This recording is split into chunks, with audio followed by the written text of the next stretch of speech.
하나님의 말씀 봉독하겠습니다. 전도서 5장 7절부터 20절까지입니다.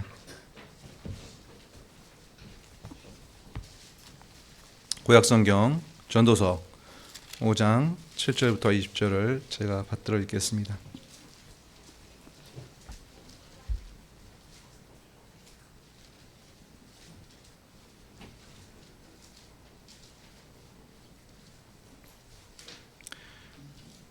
꿈이 많으면 헛된 일들이 많아지고 말이 많아도 그러하니 오직 너는 하나님을 경외할지니라.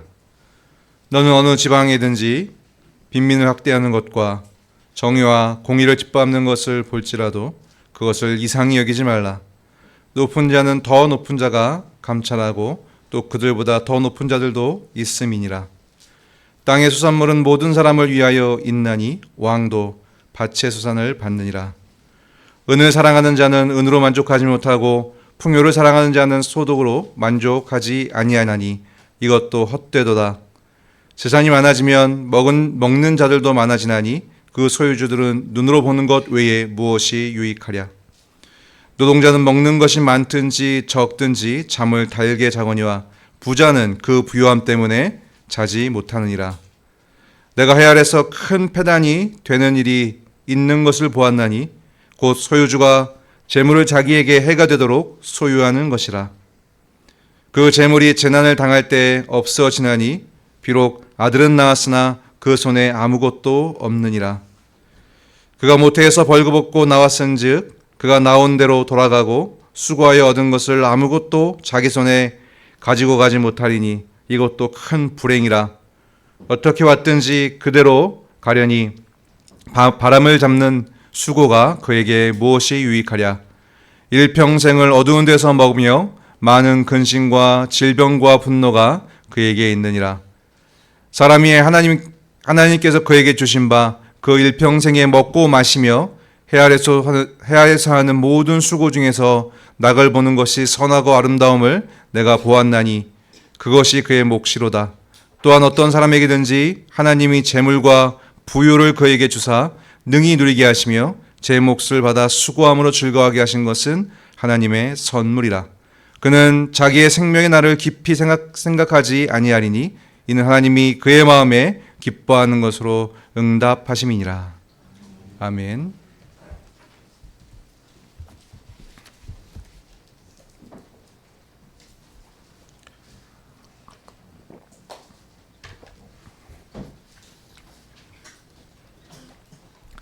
전도서는 헛되고 헛되며 헛되고 헛되니 모든 것이 헛되도다. 이런 유명한 말로 우리가 다 기억하고 있는 말로 시작됩니다. 지난주에 전도서 영상을 우리가 아침에 봤죠. 그래서 헛되다라는 이 말에 해당하는 원문 히브리어 발음을 기억하시리라 믿어요. 헤벨이죠. 헤벨. 이 단어는 입에서 나오는 뭐 입김, 숨, 안개 혹은 뭐 증기 이런 것을 뜻하는 말에서 온 단어입니다. 그만큼 잠깐 있는 것 같은데 사실은 없는 것을 의미하고요. 그래서 그만큼 덧없다, 또 헛되다, 뭐 허무하다 이런 의미로 다가오지요. 그런데 사실 다른 의미도 포함되어 있습니다. 헤벨이라는 단어가 좀 의미가 깊어요. 뭔가 있는 것 같지만 실상을 알기 어려운 것. 뭔가 있는 것 같은데 잘 알기 어려운 것. 그래서 잡으려고 하는데 잘 잡히지 않는 것. 무슨 수수께끼 같은 그런 것들을 가리키기도 합니다. 전도자는 전도서에 기록되어 있는 내용들 쭉 보면 많은 것들을 예를 들면서 모든 것이 헛되다라고 선언을 하고 있어요. 그 중에 오늘 본문은 돈에 대한 것입니다. 돈이 그렇다. 물질이 그렇다. 부가 그렇다라고 강하게 외치고 있습니다. 10절부터 20절까지가 그 내용인데요.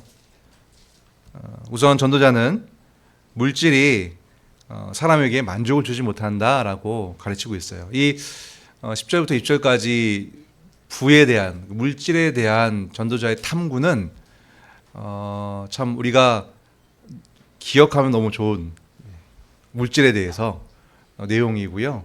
그리고 시간이 바뀌더라도, 세대가 바뀌더라도 모든 사람들에게 적용할 수 있는 정말 보석과 같은 설명입니다.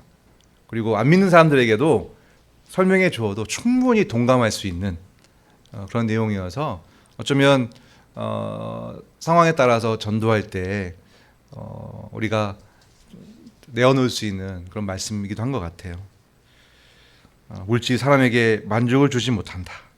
10절에 은을 사랑하는 자는 은으로 만족하지 못하고 풍부함을 사랑하는 자는, 그것을 쫓는 자는 소도로 만족하지 못한다. 이것이 헛되다 라고 말하고 있습니다. 참 이게 있는 것 같지만 없다. 실은 잡으려고 해도 잡히지 않는다 라고 설명하고 있어요. 실제로 그렇죠. 모든 사람들이 이만하면 나는 괜찮을 것 같아. 사람에 따라서 다 다를 텐데요. 난 이 정도의 돈이 있으면, 혹은 이 정도의 재산이 있으면, 이 정도의 물질이 있으면 나는 만족할 수 있을 것 같아 라고 말을 하고 생각을 하지만 실제로 그것이 주어졌을 때 그것으로 만족하지 못합니다. 좀 더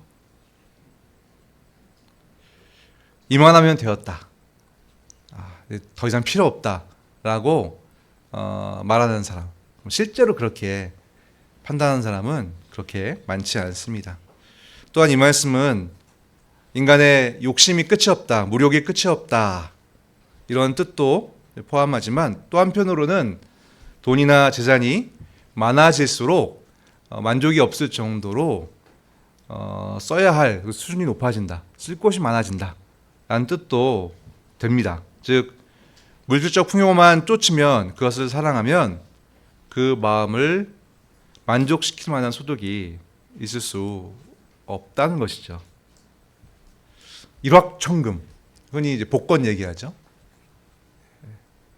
일확천금을 얻어서 복권에 당첨되어서 갑자기 큰 돈을 얻으면 그것을 만족하면서 평생 살 수 있을 것 같습니다.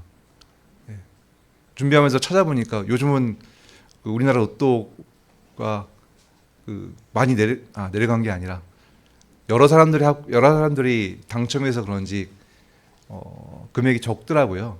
제 기억에 막 40억, 50억 그랬던 것 같은데 지금 보니까 뭐 20억 안 되고 10몇 억.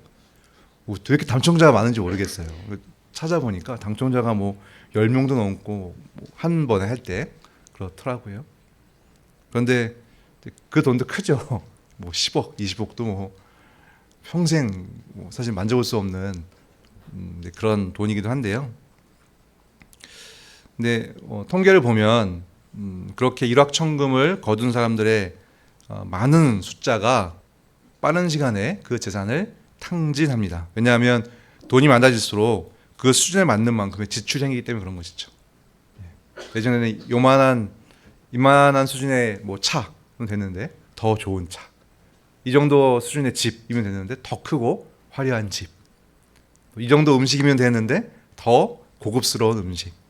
그러니까 멀리서 저 정도면 좋겠다 싶어서 거기까지 갔는데 거기에 가면 더 좋은 게 저 멀리 보이는 거예요. 그럼 그걸 또 써야 되는 거죠. 또 그걸 또 얻고자 하는 것이죠.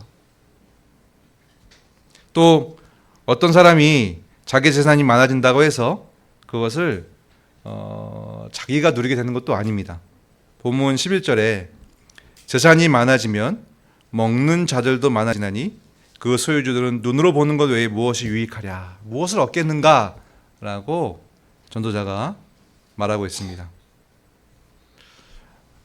복권 얘기 말씀드렸는데 복권에 당첨된 사람들의 상당수가 이민을 가거나 아니면 자기가 살던 지역을 떠난다고 합니다. 혹은 연락을 끊고 연락처를 바꾸고 이렇게 한다고 해요. 왜냐하면 가족이나 친지나 아는 사람들이 그렇게 연락을 한다는 것이죠. 그리고 제가 알기로 복권 당첨자에게 정보가 이제 주어지는 곳이 있어요. 무슨 기부처나 이런데 정보가 주어져서 이제 그런 곳에서 연락이 많이 온다고 합니다. 그 물질을 나누기 위해서 많은 사람들이 이제 달려드는 것이죠. 그래서 싸움도 많이 나잖아요, 그렇죠? 결국 물질이 많은 것처럼 보여도 혼자 쓰는 것이 아니라 결국에는 다 나누어 쓰게 됩니다. 오늘날 우리 사회가 비교적 그래도 뭐 지금 많이 어렵다고 하는데요. 비교적 그래도 풍요롭잖아요. 풍요로운 시대에 살고 있어요. 그런데 이 풍요로움을 이룬 분들은 사실 우리 앞세대이고 앞세대 분들은 그런 것들 다 누려보지 못하고 이제 돌아가시는 거고 사실은 그래서 별로 크게 기여하지 못한 세대가 그 물질을 이제 누리게 되는 경우가 많죠. 그런 모습들은 매우 드물지 않은 모습입니다. 설령 같이 쓰겠다고 모여드는 사람들이 없더라도 사실 사람은 그 재물을 혼자 쓸 능력도 없습니다. 여러분 재산이 여러분 개인 재산이 10억, 20억, 뭐 100억 있다 손 치더라도 혼자서 하루에 100끼를 먹을 수 없고 100벌의 옷을 입을 수 없고 차를 100대를 탈 수 없습니다. 그래서 전도자는 그저 눈으로 볼 뿐이다 라고 말하고 있는 것이죠. 그 부자들은 자기가 타지도 못할 차 막 모아놓는다고 하잖아요. 그죠? 자기는 그림도 못 그리면서 집에다가 그 유명한 명화들 다 사서 이제 놓기도 하고. 저는 못 가봤는데 우리나라 최고의 부자였던 분이 가지고 있었던 그 모든 예술품들을 전시하잖아요. 그죠? 그래서 그 전시관이 그 우리나라의 어떤 전시관에 못지않은 대단한 그런 걸작품으로 걸려 있다고 하는데요. 그냥 보는 거죠. 그 물질을 실제로 그것도 쓴다라고 표현할 수 있겠습니다만, 돈은 쓰는 거니까 쓴다라고 할 수 있겠습니다만, 그게 실제로 나에게 쓰여지고 있는가? 그렇게 생각해 보면 그렇게 효용성이 높다라고 할 수는 없을 것입니다.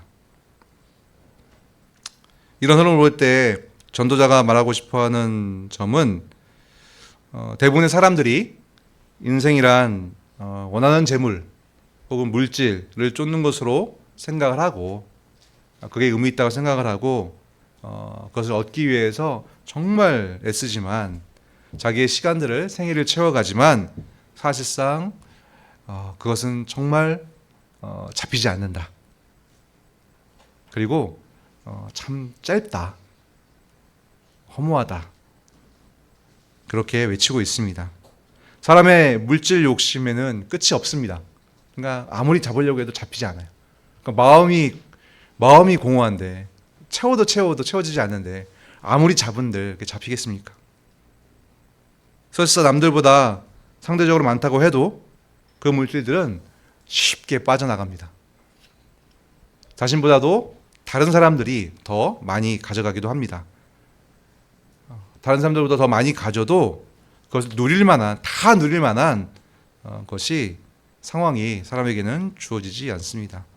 전도자는 이러한 물질의 속성 때문에 부의 속성 때문에 이 물질이 부가 소유자를 오히려 괴롭게 한다. 힘들게 한다라고 설명하고 있어요. 12절과 13절에 그 내용이 나오죠. 12절에 보시면 노동하는 자가 잠을 그가 먹는 것이 적든지 많든지 참 잘 잔다. 반면에 부자는 잘 자지 못한다는 것이죠. 왜 그런가? 그 부유함 때문에 자지 못한다라고 말하고 있어요. 참 깊은 그런 통찰이죠. 전도자가 회 아래 큰 폐단, 직역하면 악인데요. 사람에게 큰 해로움이죠. 그것이 있는 것을 보았는데 부유함이 그 소유주에게 해가 된다는 거예요. 해가 되도록 소유한다는 것입니다. 이게 참 큰 해로움이다. 큰 폐단이다 라고 외치고 있습니다. 돈이 없을 땐 큰 문제 없이 화목하다가 갑자기 생긴 어떤 큰 물질 때문에 갈라지고 깨어지는 사람들 정말 많이 봅니다. 예전에 한번 설교 때 예를 들었던 기억이 났는데 워낙 재밌고 기억이 잊혀지지 않는 거예요. 사실이어서 우리나라에 실제 있었던 우선 토픽처럼 나왔던 사실인데요. 굉장히 오래된 얘기입니다. 친한 친구 4명이 장난으로 재미로 술 마시다 복권을 샀어요. 이제는 긁는 복권이 있었잖아요. 그게 2천만 원인가 3천만 원이 당첨이 됐어요. 어떻게 됐게요? 그 친구 4명이 절교했습니다. 싸운 거예요.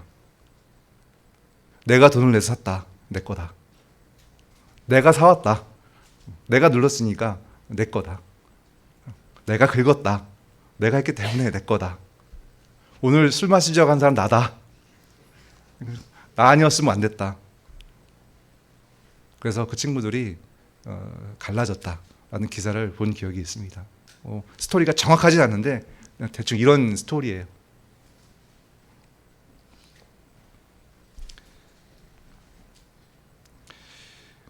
그 물질이 사람들을 근심하게 만들죠. 이걸 어떻게 붙들고 있을까? 이걸 어떻게 더 늘릴까? 이걸 어떻게 안 뺏길까? 이걸 어떻게 나만 누릴까? 그 근심에 마음이 편하지 못한 것입니다.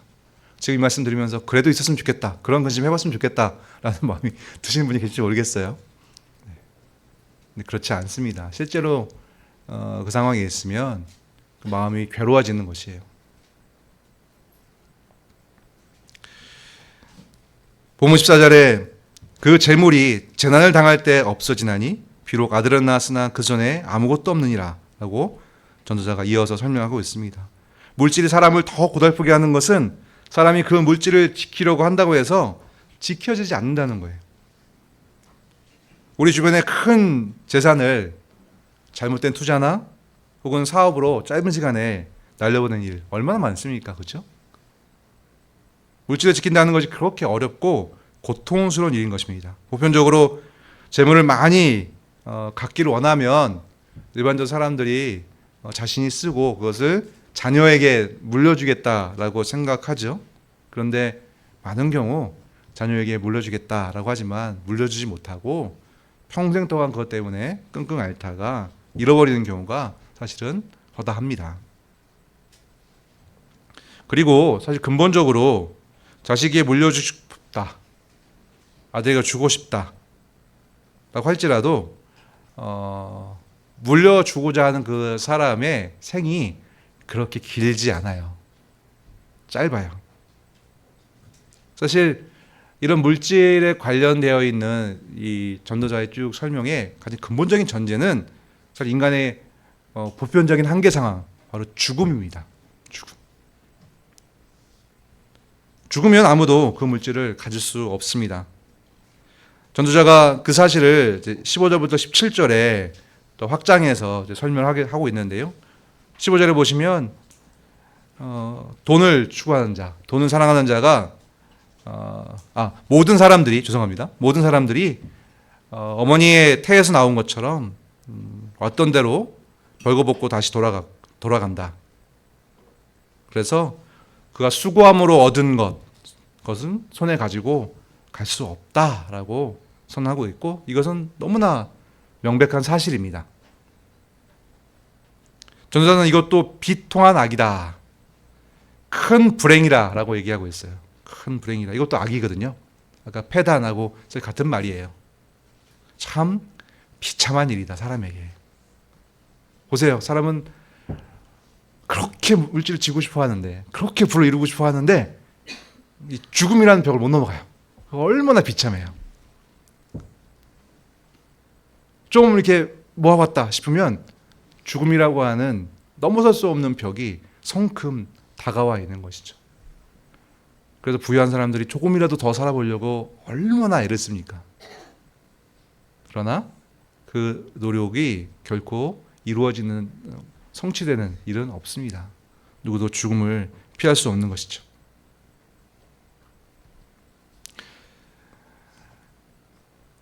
그 어떻게 왔든지 그대로 가리니 바람을 잡는 수고가 그에게 무엇이 유익하라. 바람을 잡는 수고라고 했어요. 여러분 공기를 잡으려고 하십시오. 공기가 잡히십니까? 그와 같다는 것입니다. 오히려 17절에 나오는 것처럼 일평생을 어두운 데서 먹으며 많은 금신과 질병과 분노가 그에게 있다라고 전도자는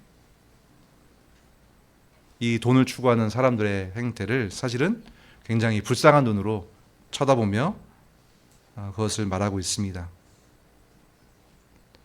가져가지 못할 것 때문에 평생을 어두운 데서 먹는다.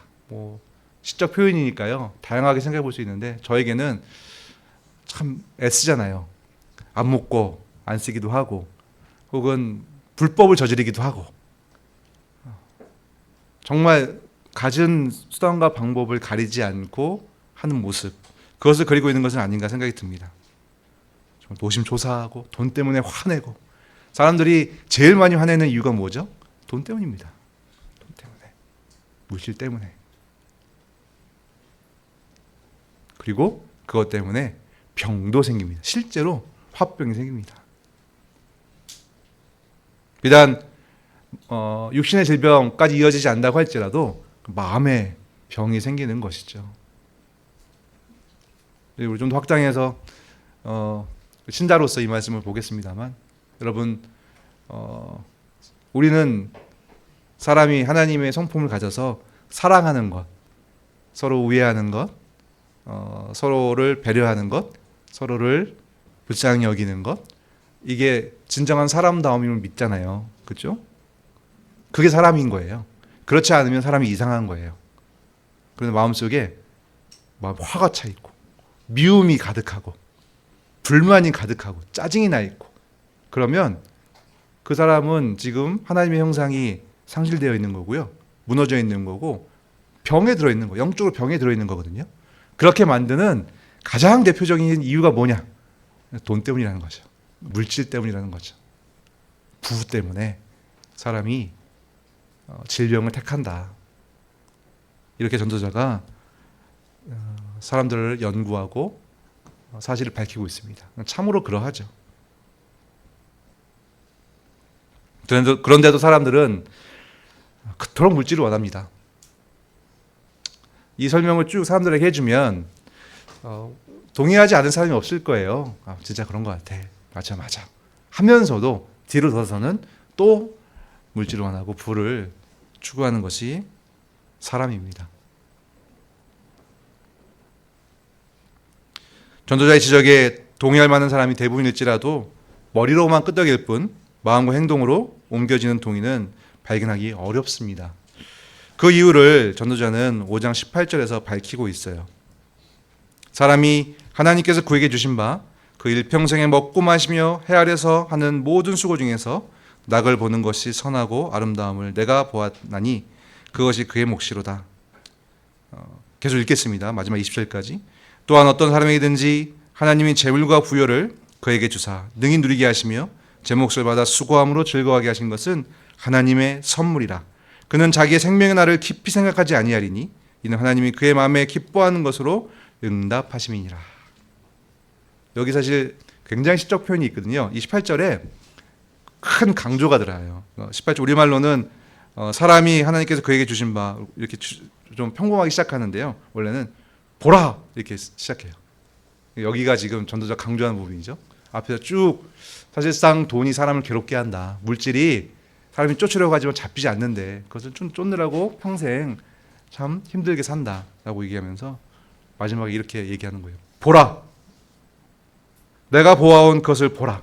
참 좋고 아름답다. 그것은 먹고 마시는 것, 그의 일평생 동안 해 아래서 수고한 모든 수고한 것을 통해 즐거움을 찾는 것이다. 왜냐하면 이것이 그의 몫이기 때문이다.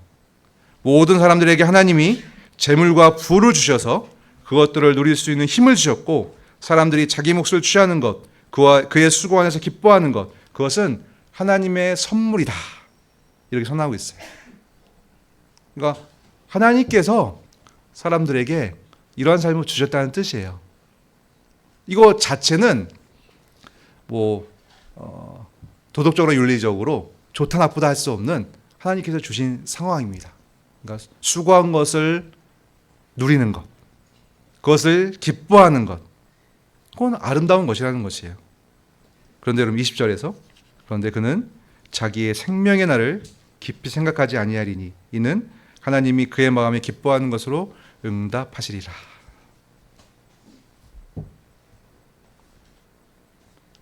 자기의 생명의 날, 그러니까 평생 동안 깊이 생각하지 아니한다. 그것에 골몰한다는 것이죠. 그러니까 하나님께서 모든 사람에게 주신 일반 은혜와 같은 것이에요. 사람에게 주신 특별한 모습이죠. 어떤 피조물도 갖지 않은 특별한 모습입니다. 수고하여서 모든 것들을 누리고 자기의 소유를 삼고, 그것은 하나님의 뜻입니다. 여러분 10계명에 8계명이 있잖아요. 8계명이 뭐죠?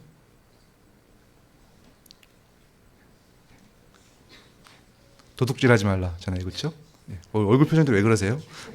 10계명이 바뀐 것도 아닌데 얼굴 표정이 다 갑자기 물어봐서 그렇죠, 그죠? 네. 도둑질하지 말라잖아요, 그죠? 그것은 하나님께서 각자에게 개인의 소유를 인정하신 것이 전제입니다. 훔치지 말라는 것은 하나님께서 각자에게 수고하여서 소유할 수 있는 것을 주셨다는 뜻이에요. 그것은 하나님께서 주신 일반적인 삶의 방식입니다. 그것은 아름다운 것입니다. 근데 문제는 자기의 삶을 깊이 생각하지 않고 그것 자체를 추구하는 거예요. 하나님이 없는 것이고요. 그것 자체가 마치 하나님과 같이 되는 것입니다.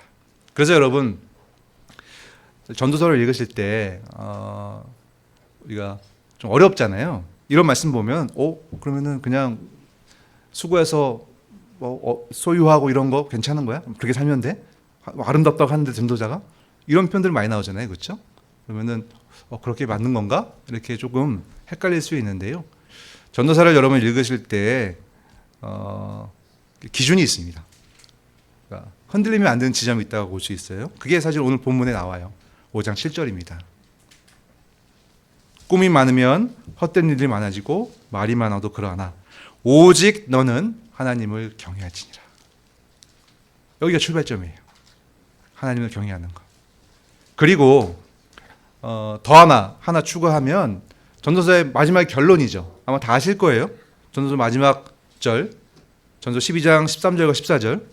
이 일의 결국을 다 들었으니 하나님을 경외하고 그의 명령들을 지킬지어다. 이것이 모든 사람의 본분이니라.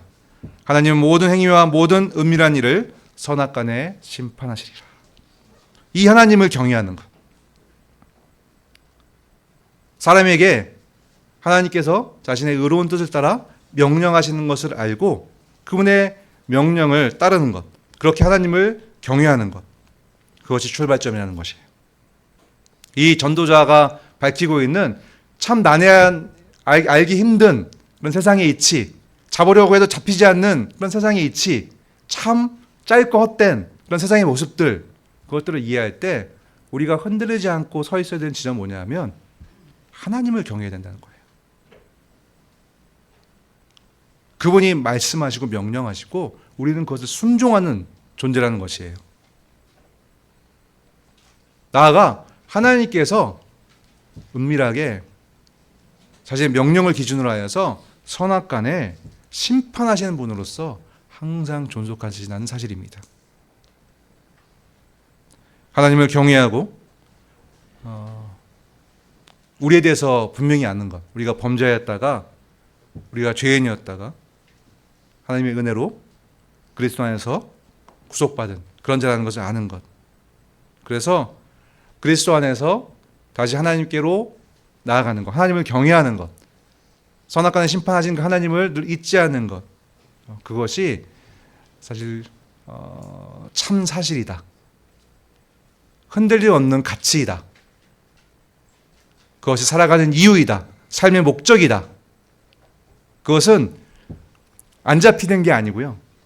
분명히 잡히는 것이고 남는 것이고 그리고 헛된 것이 아니라 영원히 사람에게, 우리에게 의미가 있는 것이다 라는 사실. 그게 전도서에 깔려 있는 그런 기본 전제예요.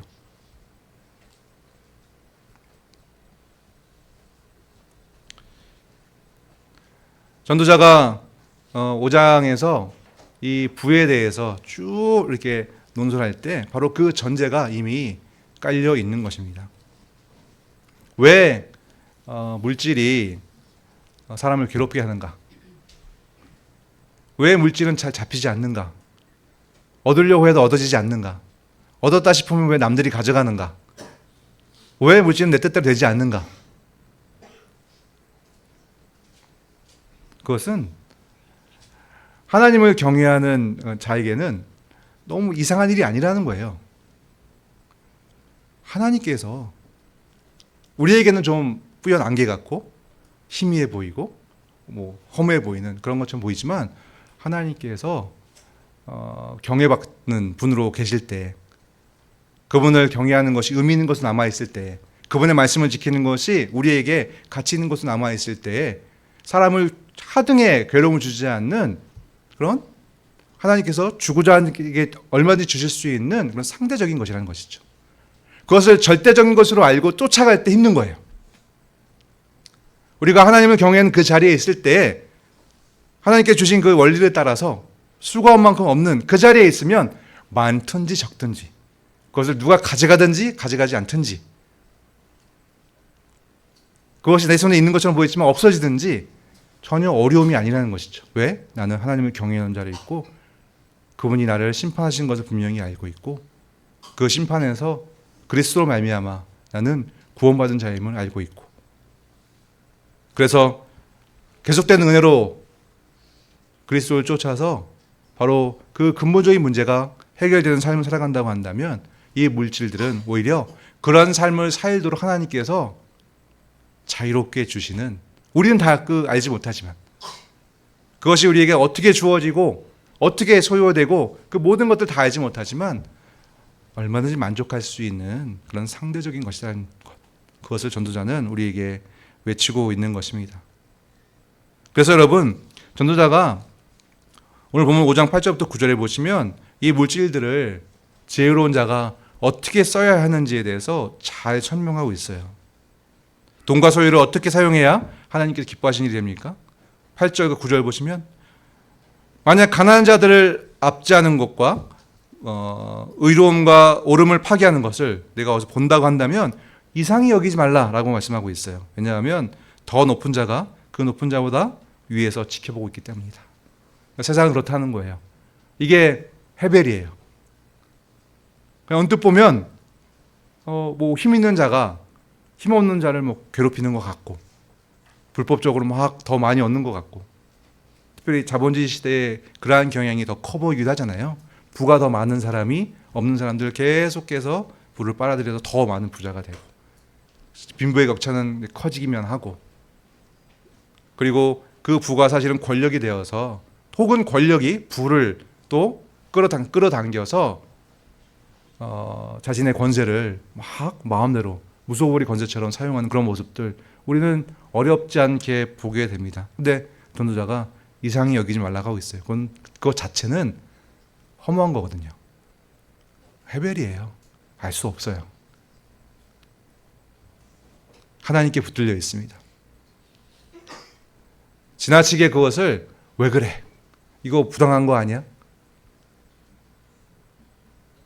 하나님은 어디 계신 거야? 이렇게 교만하게 나갈 것이 아니라 우리는 그저 하나님을 경외하는 자리, 그 자리에 있으면 된다는 거예요. 그것을 쫓지 않으면 된다는 것이죠.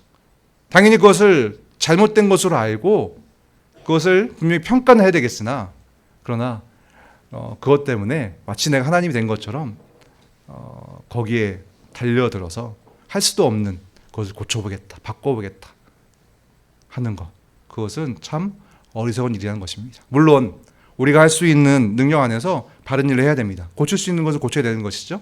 그런데 그것도 헤벨이에요. 늘 한계가 있어요. 잘 안 고쳐져요.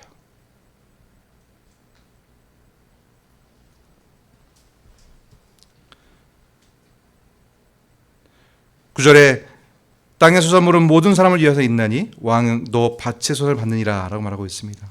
땅의 이익은 모든 사람을 위해 있는 것이다. 왕 자신도 그 밭에 예속되어 있다라고 말하고 있습니다. 또 부와 항상 밀접한 관계가 있는 권력, 그것은 모든 사람을 위해 있는 것이다 라고 전도자는 분명히 밝히고 있어요. 하나님께서 모든 사람들을 다 통치하시면서 어떤 이는 그리스도 안에서 영원전에 작정하신 이로써 구원하셔서 하나님의 영원한 나라 백성으로 삼아가시는 그 일과 어떤 이들은 유기자로서 하나님께 벌하기 위해서 작정하신 자들로서 자신의 죄에 의해서 자신의 무지에 빠져서 그대로 살아가는 말미암아 결국에는 하나님 영원한 심판을 받는 그 길을 가는 그 모든 일들을 하나님은 다 다스리고 계십니다.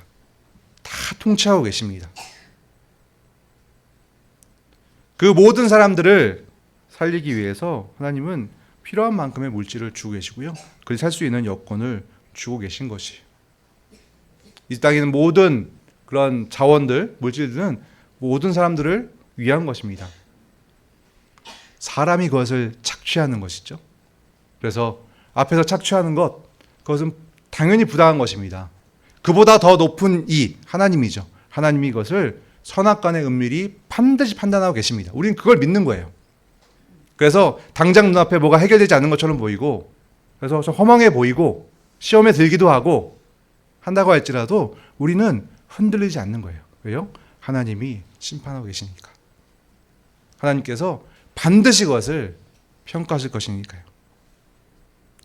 오히려 우리는 땅의 모든 그런 자원들이, 모든 부가 하나님께서 우리 모두를 위해 주신 것인 줄 알고 그것을 사랑으로 나눠야 합니다.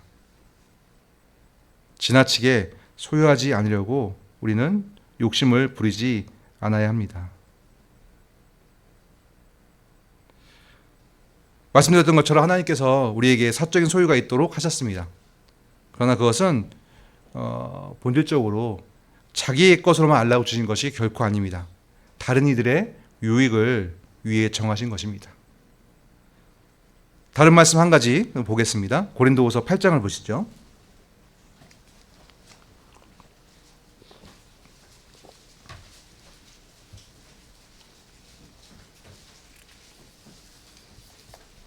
고린도후서 8장 13절입니다.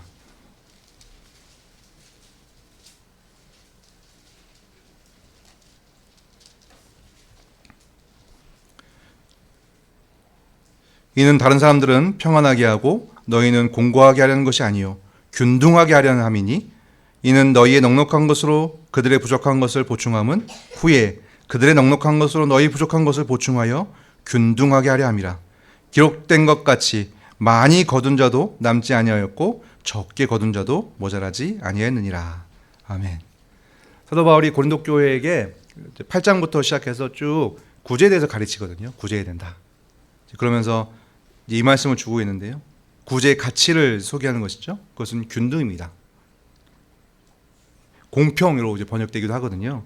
골로새 4장 1절에 상전들아 의와 공평을 종들에게 베풀지니 너희에게는 하늘의 상전이 계심을 알지어다 라고 했을 때 의와 공평할 때 이 공평이 균등하고 같은 단어예요. 이소테스 같은 단어거든요.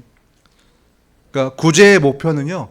가진 자와 못 가진 자 모두가 평등하고 공평하게 살도록 하는 것입니다. 이게 하나님의 뜻이에요. 하나님께서 이스라엘 백성들에게 매출하게 주실 때 모자란 자가 없도록 하신 것, 그게 하나님의 뜻이거든요. 우리에게 개인의 소유가 있도록 하셨지만 하나님의 뜻은 그것을 의지하여 살도록, 그것을 추구하도록 살도록 하신 것이 아니고요.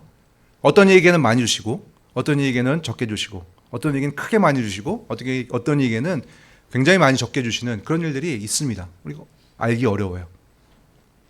그것으로 말미암아 사람들이 혼란에 빠지거나 혹은 시험에 들거나 전도자가 얘기하는 것처럼 참 허망하다, 참 뭔지 알지 못하겠다, 참 잡히지 않는다 이렇게 판단할 수도 있습니다.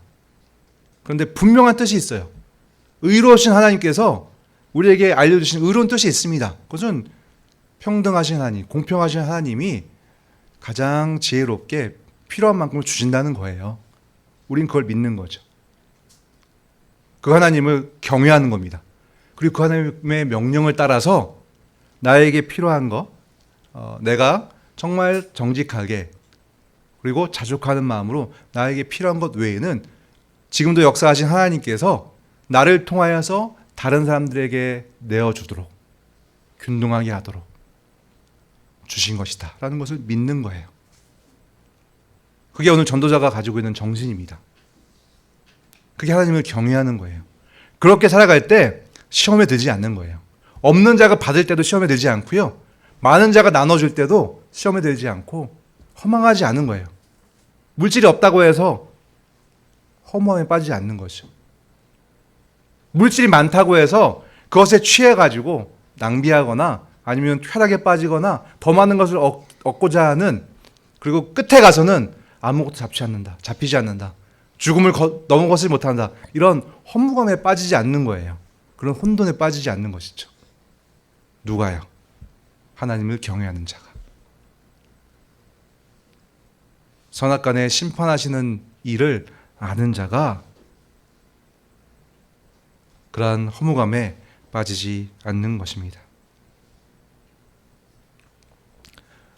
사랑하는 성도 여러분, 오늘 말씀은 비단 물질에만 해당된다고 생각하지는 않습니다. 부에만 해당된다고 생각하지는 않습니다. 세상 사람들은 이게 정말 흔들림 없는, 변함없는 가치야. 이것만 있으면 돼. 이것이 나를 살리는 것이야.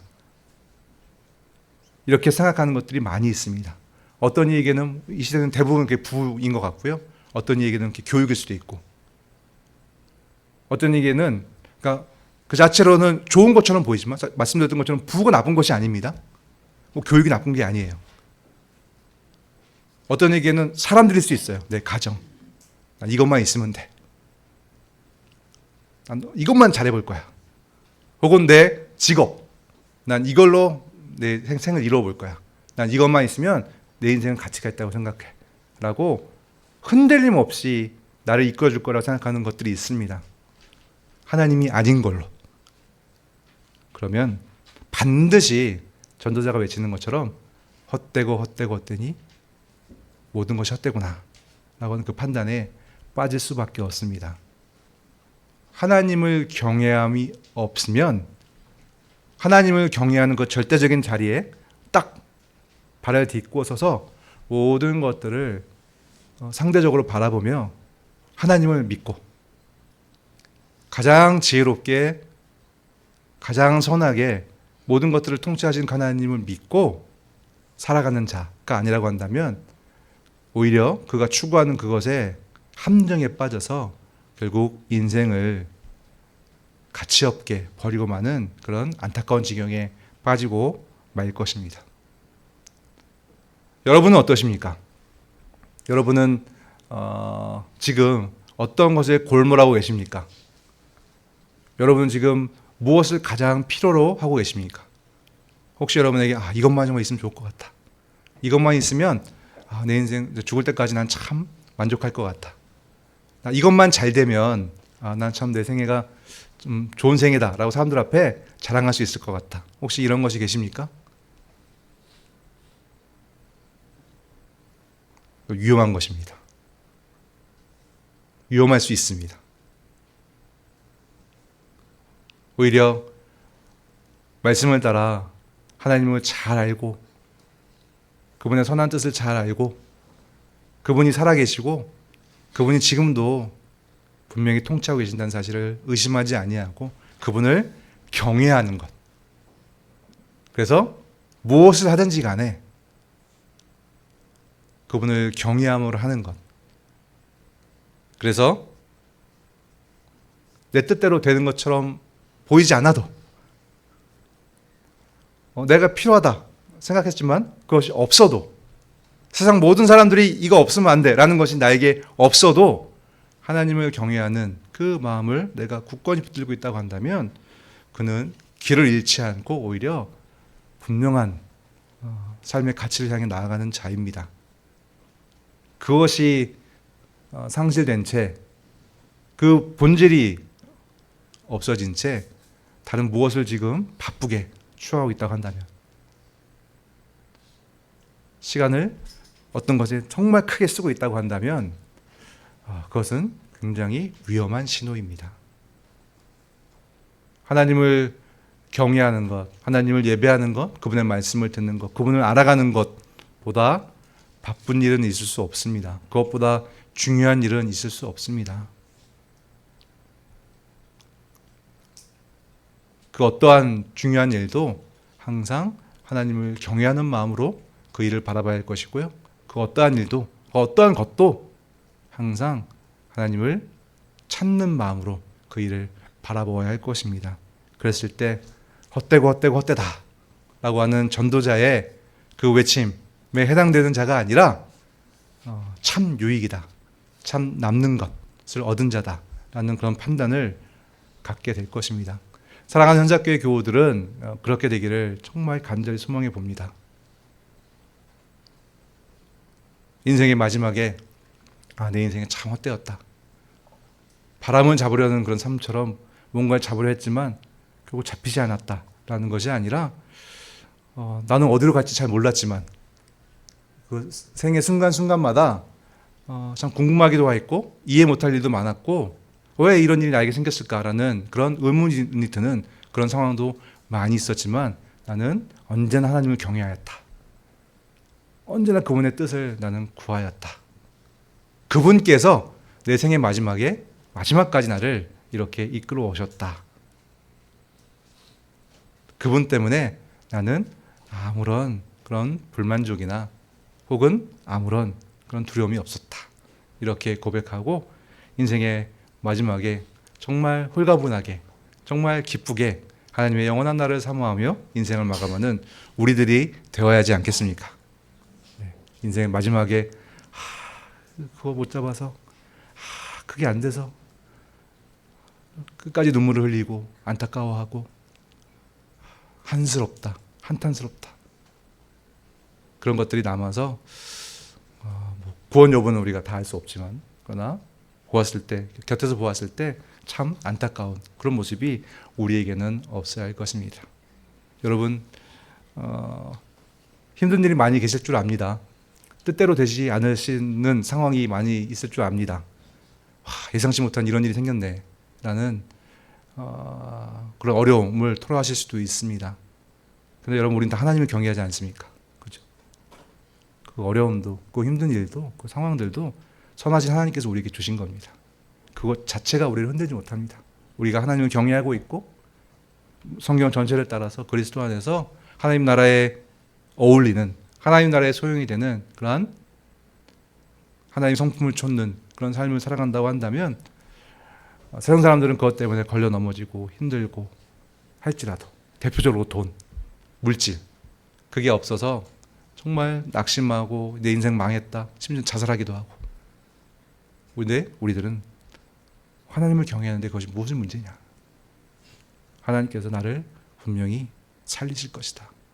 나를 선하게 이끄실 것이다. 이런 담대함으로 그래서 두 랩돈을 들였던 과부처럼 아주 작은 물질을 가진 자라고 할지라도 언제든지 자유롭게 그 물질을 하나님의 뜻에 맞게 쓸 줄 아는 물질 전전긍긍해서 그걸 붙들어서 이거를 잃어버리면 안 되는데 라는 것이 아니라 하나님을 믿고 언제든지 물질을 선용할 줄 아는 우리들이 되기를 소망해 봅니다. 기도하겠습니다.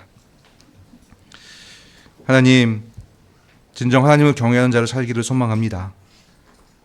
지금도 선악간에 우리를 심판하시는 판단하시는 하나님을 잊지 않기를 소망합니다.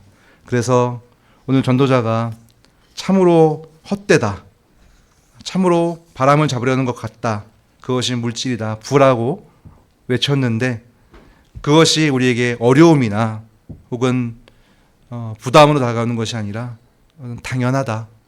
하나님께서 우리에게 가장 적절하게 주실 것이다 라는 믿음으로 살아가기를 소망해 봅니다. 우리에게 어떤 물질이 주어든지 간에 그것을 쫓거나 추구하거나 그것에 얽매이는 자가 아니라 하나님의 뜻에 따라 모든 것을 균등케 하시는 하나님의 선한 뜻을 따라 하나님처럼 그것을 사용할 줄 아는 자가 되기를 소망합니다. 세상 모든 사람들이 더 얻고자 하고 더 누리고자 하고 더 쌓고자 하고 그것을 나만 갖고자 하고 그렇게 허망한 일, 되지도 않은 일, 헛된 일을 추구할 때 하나님을 경외하는 자로서 그 물질을 하나님 보시기에 가장 기쁘게 쓸 줄 아는 자족한 자가 되기를 소망합니다. 그래서 인생의 마지막에 하나님께서 나를 이끌어 주셨다. 나는 그냥 하나님만 믿고 따라왔다. 하나님께서 모든 것을 채워주셨다라고 하나님 앞에 감사하며 인생을 마감하는 우리가 되기를 소망합니다. 우리 모두를 그렇게 이끌어 주시옵소서. 예수 그리스도의 이름으로 기도드립니다. 아멘.